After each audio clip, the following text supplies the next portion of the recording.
anybody? Does anybody know? Yeah, wait. Exactly, Mahatma Gandhi. I'm sorry. All right.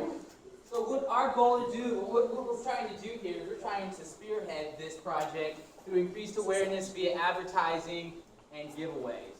Grassroots campaigning. So we're going to propose to the Patriot Green Fund that we want $600 basically for stand-up polls, poll banners, newspaper ads, TV ads, flyers, handouts at events, training pamphlets for employees, and through these methods we hope to increase awareness. And so another important component of revamping this system is increasing the number of drop-off points on campus, because right now the only drop-off point still operating that I know of is that Freshens General Store, whatever it's called nowadays. So, when people go to use these, they get their food in the JC. Well, what if they want to go back to their dorms? It's not very convenient to have to take this to your dorms and then, before I go to class, I have to go all the way back to the JC to drop it off. So we're proposing to open up drop-off points, drop-off locations in Subway, Annie Ann's, and Ike's, which kind of connect the program to three of the major neighborhoods on campus. And this will also enable the students to get their cards back, because the way that the system works is that when they give you a container, they take your card, and then when you give it back, you get your card back, and that's the whole premise for the system. So that would enable them the students to still get the points on their card, and everything to function properly, and it makes it a lot more convenient for students to access. So just in conclusion, what we want to do with revamping the Choose to Reuse program is we want to reduce food waste by using reusable food containers and having everyone know that they are available to them, because we feel like that is the big issue with the program. While it isn't necessarily financially beneficial, it's not harmful either. We believe that each of these containers can totally get 10 uses or more out of it. And if it does get more, that is a financial benefit, because then we're spending less money. But 10 is a good number, because you figure they get lost, they get stolen, they get broken, things like that. Increased awareness and education to ensure success. I know everyone who I know who's ever used a Choose to Reuse container has had at least one situation where the cashier had no idea what it was and had to call the manager, and then you just stand there for 5 minutes and holding up the line. So if we can increase awareness among the student body and the faculty and staff, as well as increasing education among the dining staff, this whole system could operate a lot more smoothly and a lot more people could join the system. There needs to be an adequate supply of reusable containers to keep the program running smoothly. Next to, I know Red Hot and Blue and a couple other venues in the JC, it says reusable containers available here, and they're not. No one knows where they are. And also, just having an increased number of drop-off points will make it more convenient for students, so people will want to get more involved with this program. So does anybody have any questions?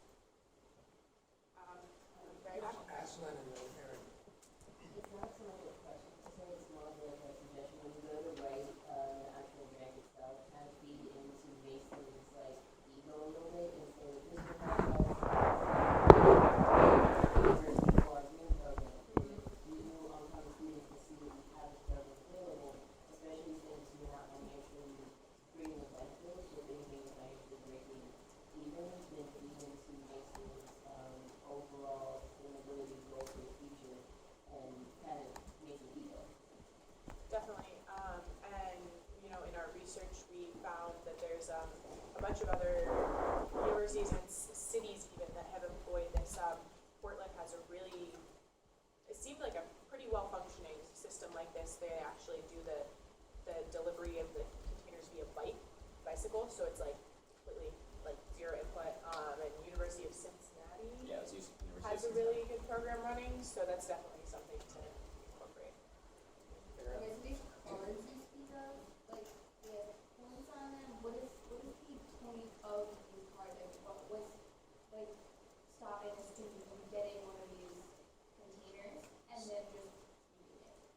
So the point of the card is, the way the system works now, you either pay $7 or one meal plan to get your first container. So you would walk to the cash register at the JC with your container. If you don't have a card, they charge you $7 a one meal plan.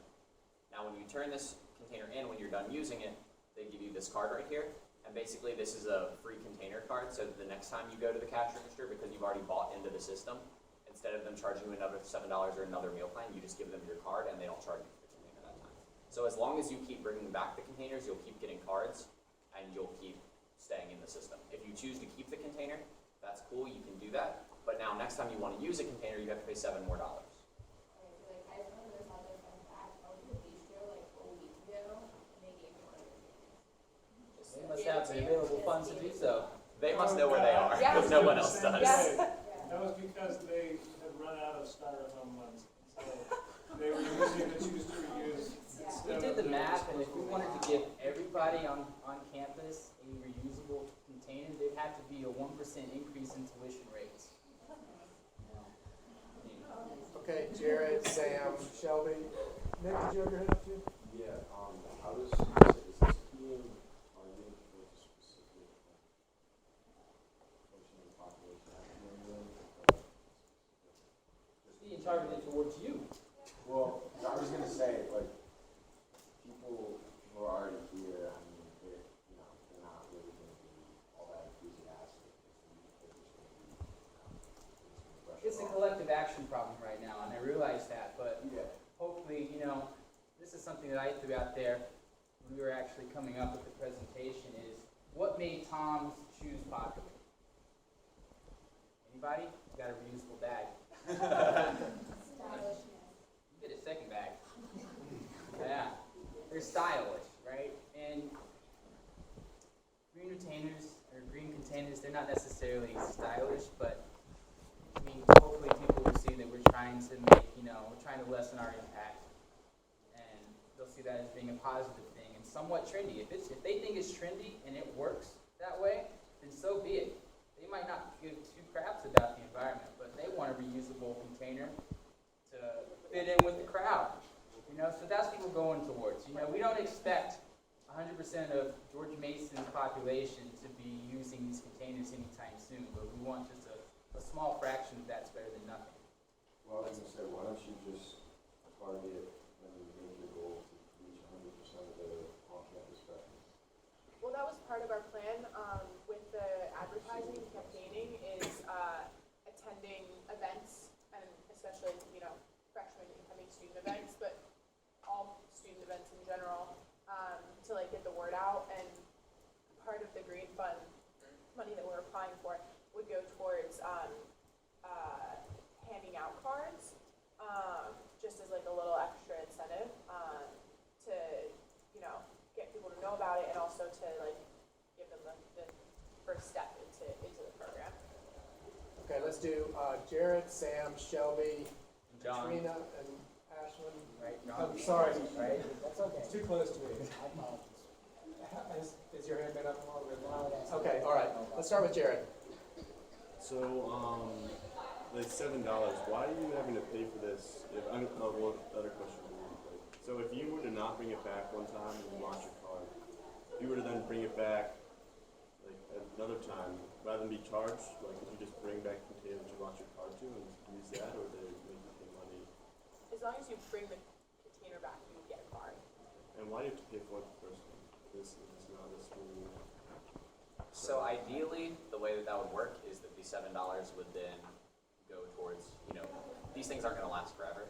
They have wear and tear on them just like everything else, so that would go towards replenishing the number of containers and things like that. And the figure $7 is just because that's the price of a meal plan, so that's the easiest way to, because you don't want to not include meal plans because people love to spend meal plans. It's like make-believe money. So they'll totally throw a meal plan at a program like this, whereas people would be more hesitant to spend $7 actual US dollars. They'll totally spend their $7 meal plan on it. Okay, Sam. So when you return them, and those are the workers who are working at the business that have to wash them containers and stuff, do you think if this was really successful, it would cause Mason to have to hire additional employees to handle that?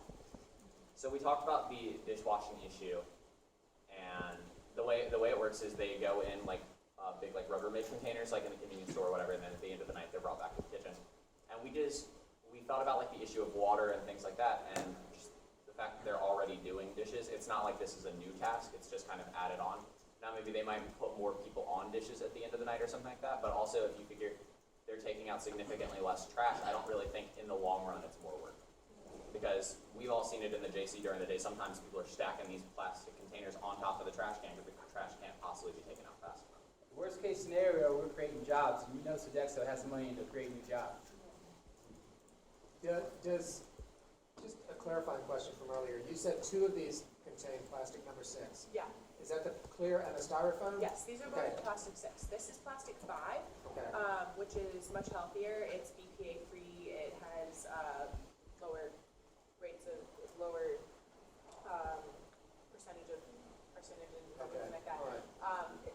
Number 5, as I understand it from research, can be a couple of different types of plastic, which is a little bit sketchy because some are better than others. But I believe number 5 is the same type that like Camelback water bottles and all that stuff are made out of. All right. So they definitely, I know for a fact that they're heat and moisture resistant. Okay. That was one of my Yeah, right. So So it you know, can withstand it dishwashing. can, right, without exactly, and it breaking won't down. break down, and it won't leach chemicals into your If food you and put stuff hot like food that. in it, it's not going to Right. leach the way it Exactly. is.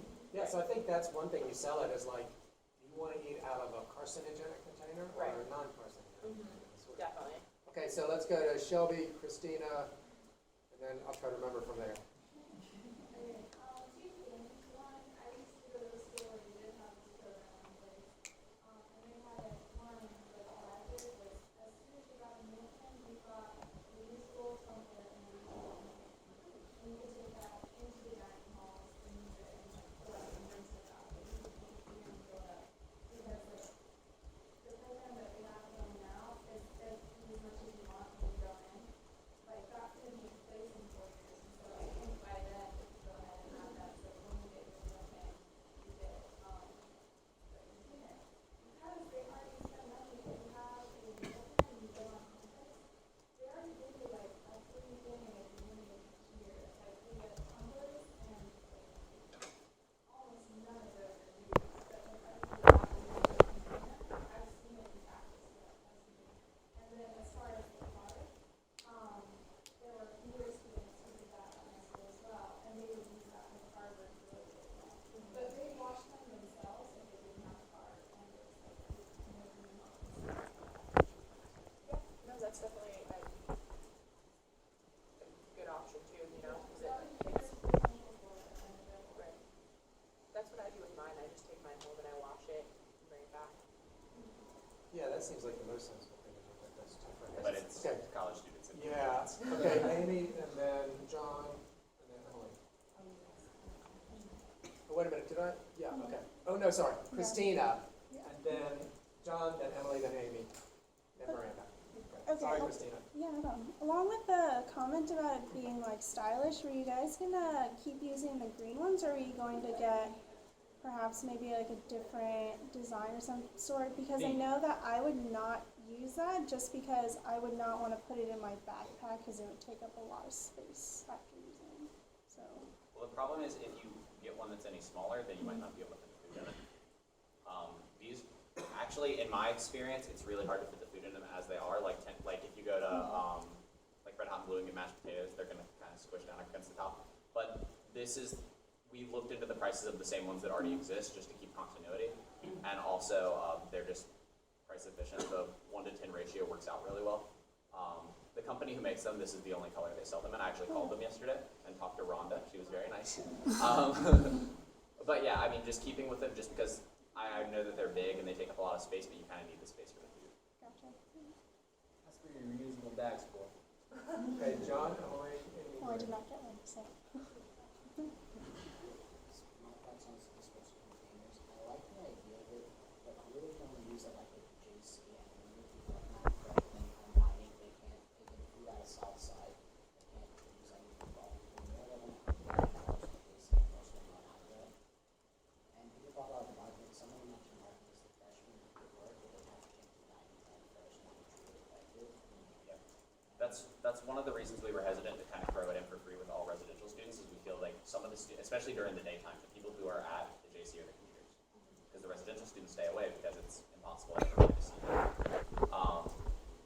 So I get what you're saying, but at the same time, like, although it can only really be used in the JC is the only place where the disposables really need replacing. Bigger places like ice and all that, you're just getting everything out of the plate, which is a reusable plate already.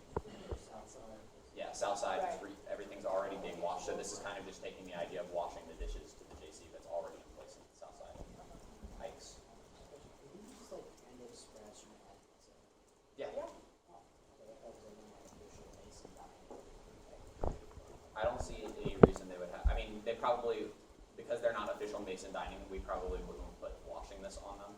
Right. But it's totally realistic that they can be a drop-off point or that they can put their food. I mean, it's not any trouble to them to put their food in this container rather than a different one. They stack, I guess. Yeah, they stack when they're unfolded, they stack up.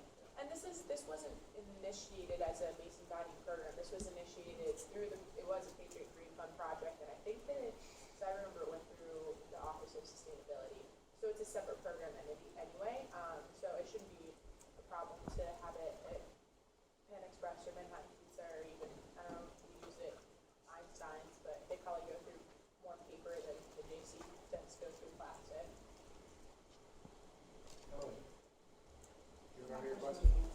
Okay, all right, Amy. Yeah, so my question is what makes you guys think that people who are okay with ingesting McDonald's chemicals and awful food are really gonna care about what container it is? I mean, the food in Mason is so bad that I feel like We're trying to breathe new life into an old bird, and we looked at Sodexo. I think everyone has their own thoughts and opinions about Sodexo, and that's just too big of a beast for us to tackle. We have to stick within our means, and like I was saying before, we're not going to get 100% participation in this program, but even if it's a small fraction of the student population, it's better than nothing. I think that it would almost be better to instead of doing more advertising, focus more on education on what They go hand in hand. Yeah. do to you, and then maybe they can have a program where people bring in. I mean, why can't students bring in their own containers? I mean, That's a work lot of it is the convenience issue. Yeah. Students want things that are handed, like they like throwaway containers because it's not an It's obligation convenient. to them. But if I walk to Panda Express with my own plate, they put food on it, right? I assume so. I think so. Yeah. I don't see why they would. I don't think so. I mean, like, I would turn away trying to get my reusable water bottle filled up. Really? Wow. Wow. So, Wow. like, I would assume if you walked into any restaurant on campus with your own plate, they would also say, They would want to wash their own. Yeah. I think there's red tape involved with any sort of project like this, but that's what Professor Carter and Professor Winkler will help us get through that red tape. And also just like on the issue of advertising, like the reason that we really think that focusing on advertising is really important is because everyone I know who has used the Choose Reuse program before did it under their own initiative. Like they had to go up to an employee and be like, explain to me how this works. Like when I bought into this program, I had no idea what I was doing. I was just like, this is a container, I'll figure it out as I go. But if it's advertised like we were talking about, the big stand-up banners, like if you put one of those right in the middle of like where all of the restaurants are in the JC with the steps explained, people would see the program as a lot more approachable because it isn't just this thing, well, there's these mysterious green containers and I know nothing about them, but they're here. And in terms of people not caring, from what I've seen and from talking to people on campus, everybody's interested and willing to do this. They just don't understand how it works or the infrastructure isn't there. There's always going to be some people who don't care, Right. but That's a the key minority. is to make sure the people who do care and learn about it have Have access. Resources So and the it sounds like the promotion of it is the key. It sounds like that's where it fell apart last time. Yeah. Not just to students, but to the staff, so they understand what it's about and they actually try to push it. Okay, so I've got Miranda, Kayla, Jared, Ashlyn, and Sabrina. Well, I have a quick question. Are you guys consumption based or food? I don't know if that was said earlier. We're food. Food. Okay, I just wanted to be sure. It's kind of both was in your presentation. But I do think it'll be hard to get students and incentivize to do this because you have to pay for it. And Well, that was part of the marketing and events, is that to kind of boost it in the beginning, we'd be handing these out, and then after a decent amount of time, then you could go back to the system of where you have to buy into it.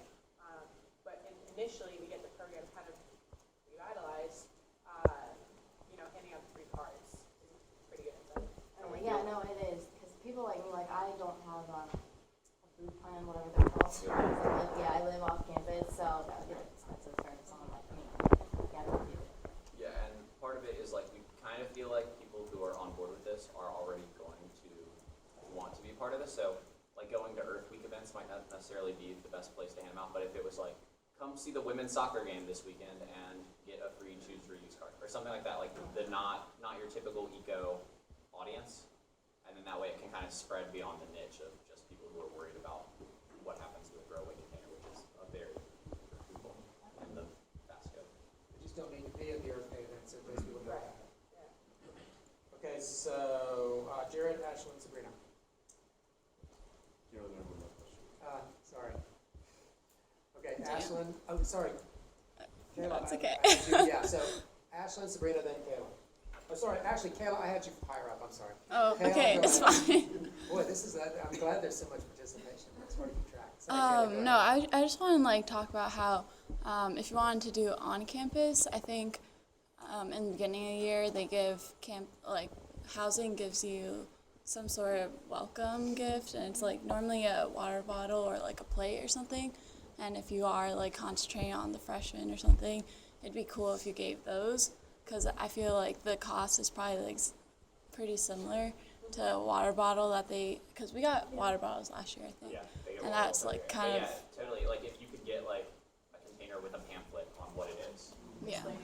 then if everyone comes into Mason knowing about these containers, then in 4 years it should be the norm to use them. I agree. Okay, Ashlyn, Sabrina, Aaron. I mean, Shawnee's example, she got into three in her old school, but I doubt any freshman coming in will notice $100 or $200 difference in their meal. You know, I don't want to say slipping in a bottom cost will be doing, but especially something on a micro scale, it'll be way easier to convince Mason to offer the program if they say, oh, instead of using your own money, we just have a little plan by like, not even a fraction of a percent, like $100 is not even a percent, it's like but also, if you have Starbucks as a drop-off point, I feel like a lot more students go to either of the two Starbucks now. Especially if they just collect them, they can always just collect them at Starbucks and then take them somewhere else. Right. Because that seems like a more equalized price. Right. And I guess I really just get to, I mean, I'm sure you thought it was free, but something like if you actually get paid for those kinds of just like as a cost thing. I mean, everybody's doing that. That's a good point, but it comes off as free, seems free to the students. But yeah, I think you're right. If you add $100, then, I mean, that's a tough for a student project to convince them to add $100 to the thing, and then Or even like if devote that to it's buying the free 45 handout that's in your dorm on your desk at the beginning of the year, it should be like housing instead of buying more bucks for $2.11.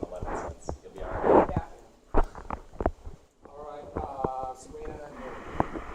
I feel like this has the potential to be a really great PR campaign for Mason, because you mentioned how Plastic 6 has all these carcinogens, and if they make it a whole, like take it a step further and be like, Mason is no longer using any containers that have these carcinogens. There's options like maybe compostable ones. They're made out of plant starch, and make it like this huge PR campaign, and then they may be more expensive, but if people do start using these reusable ones more, then hopefully that drives down the cost of having to order so many. So I think kind of incorporating that, and that would be really effective too. Yeah, I mean, hopefully at some point Mason will take that up as their own PR project. But I think that if this plan was successful, I think that is what would catch Mason's attention enough to take it on themselves. So, after 2 years ago, they did bring little containers to the dorm. I got one in blue, and it was like small like that in the lunchbox. It came with like a spoon and Yeah, the little round one that was Yeah. in the bento box. Yeah. Yeah. I got one. It was like really tiny and not very helpful to put like fuzzy and sweet in it. So I'm sure that housing would be interested in that, especially than usual. But the question was, when you guys looked into what the other PDF grant said they were gonna do and like how they failed and how you could fix that so that you don't fail? I don't really know if there's a way to get access to the previous PDF grant. We kind of just, as far as like what we felt that they did wrong, we kind of just drew off of our own experiences seeing the program executed. Well, it was actually spearheaded by a guy who is no longer here, who was this, he was the sustainability coordinator for Mason Dining. And he's gone now and he's been replaced. Caitlin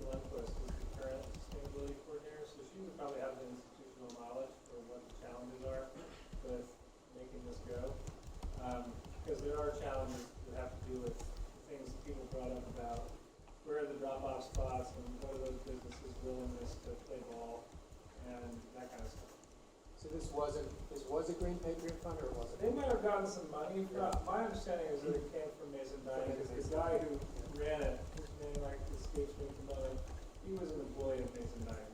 And they brought him on, you know those little dispensers they have for cutlery in the food court, where only one fork comes out at a time? That was another one of his pet projects.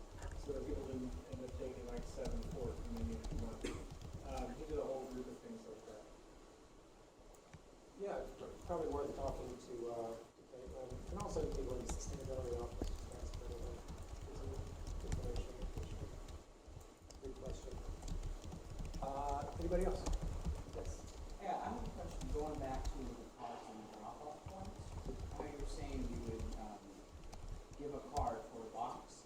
Now, if you took the boxes to a drop-off point, would they then give you a card from that point? Yeah, so the cashier at the location gives you a card. That's one of the reasons we can't just drop off point in a random place that's unattended, is because there has to be a cashier there to get to see you put it in. Because ideally, we'd like to have them, drop off locations all over the place, but then you can't really manage the cards if there's just a stack of cards in there. Any other questions? Yes, Shelby.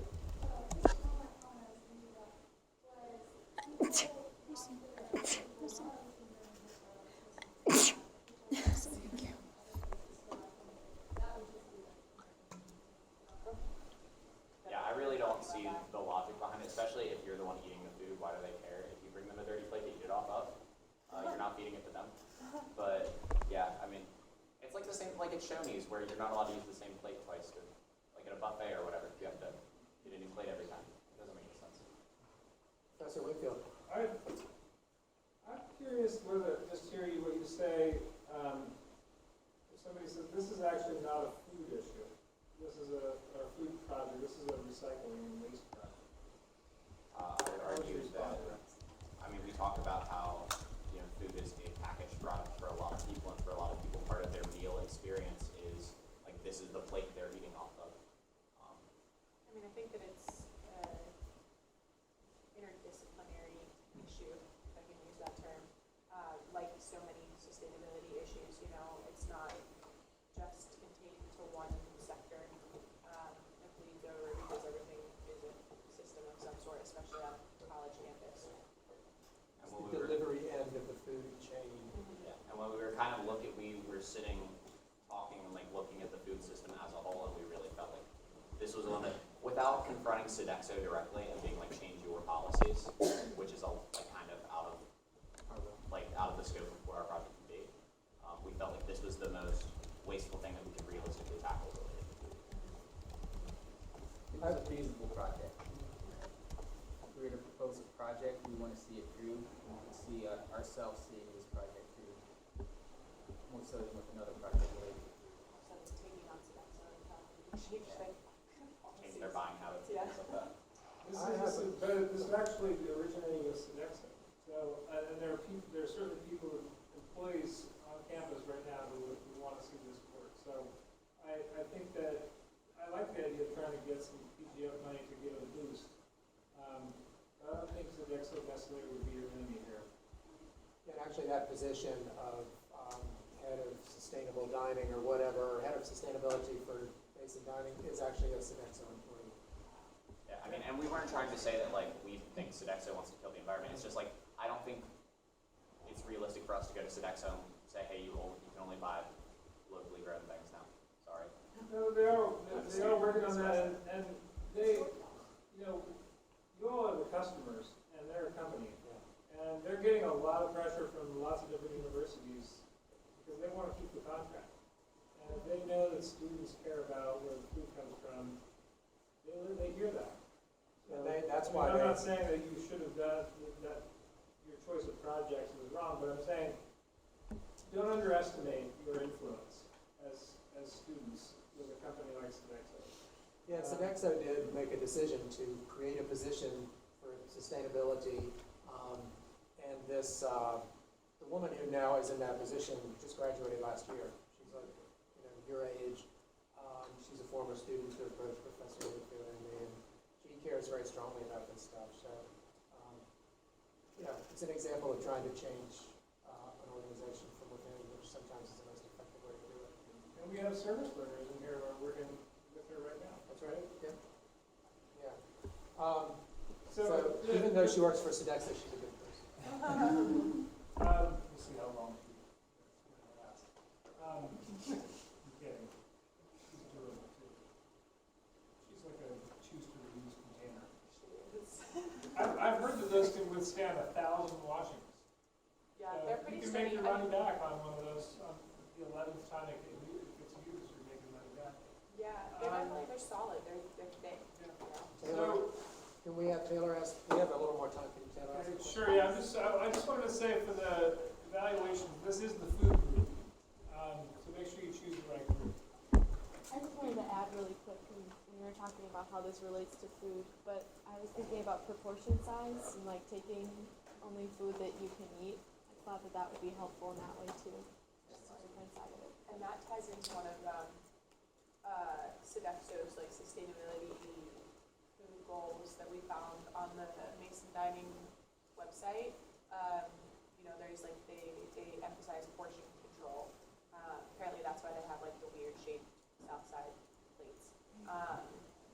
But that definitely ties into that. Not all of us can eat a mountain of mashed potatoes and stay skinny like mine. Yeah. Hey, so I have one question about the chemicals. So the issues from the chemicals are, there are two stages, right? One is the manufacturing of the chemical that releases, the manufacturing of the plastic releases chemicals, but also actually the use of the plastic can also release chemicals, particularly if it's heated. Porosity. Yeah, oil-based things, heated things. So just like, you guys, please, whatever you do not microwave stuff in plastic. Don't put hot food in plastic and then eat it. I know a guy who microwaves things in Ziplocs. It's like, I can't imagine what's happening to his liver right now. But anyway, so. Yeah. Steamed vegetables in a plastic bag. Yeah, it's bad news. So, okay, so that's one point. The other is, it seems like educating the staff is a big part of this challenge, and I don't know how much you guys have thought about the specifics of how to actually do Well, we that. talked about how it's unrealistic to have everyone sit down and do a training. So what we were talking about is maybe making an informational pamphlet like that, or a cheat sheet that can sit next to the register that kind of walks them through, when someone comes up with a green container, this is how, because that's always the issue, is they don't know what to put in the register, and then it's like a 500 ordeal of finding the manager, and the manager comes over, and sometimes the manager doesn't know. So either an informational pamphlet that each employee gets one day when they come into work, they're just read this, and this will teach you how to do it, or a cheat sheet. Just something real easy that's not too tedious for them, but it smooths the process out. All right, good job. Thanks everyone.